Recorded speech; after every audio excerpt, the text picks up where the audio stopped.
Giuliani. So this is like months before months before Rudy Giuliani gets the laptop, before Rudy Giuliani gives the laptop to New York Post.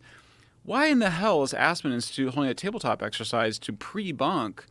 Basically, they are training or brainwashing all these journalists. And I mean, it's CNN, New York Times, Washington Post, Wikimedia Foundation, the Wikipedia folks, the networks, all of the social media companies, all coming together to be like, okay, well, if something is leaked, then we should not cover it in the way that journalists have traditionally covered it.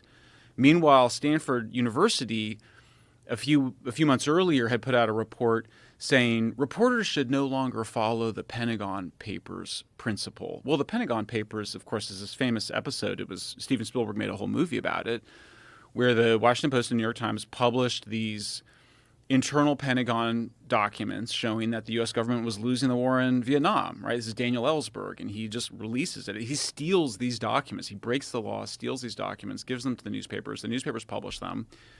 It's this kind of incredible moment in American journalism where we are like, the First Amendment gives these newspapers the right to publish hacked, so-called hacked, but leaked information.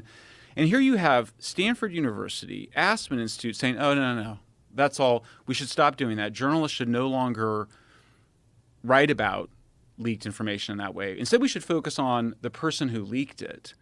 So it really sent chills up my spine. It was the creepiest thing I'd ever seen. And this is, of course, you got to remember, Aspen Institute is funded by the U.S. government. Yeah. Stanford's funded by the U.S. government. So this is, people go, oh, well, you're just, one of the responses we've got is they go, oh, you're just talking about, content moderation by private companies. No, we're talking about U.S. government-funded organizations.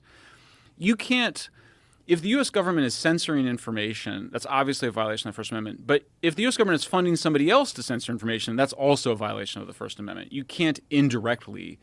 It's still a violation if you're funding somebody to demand censorship.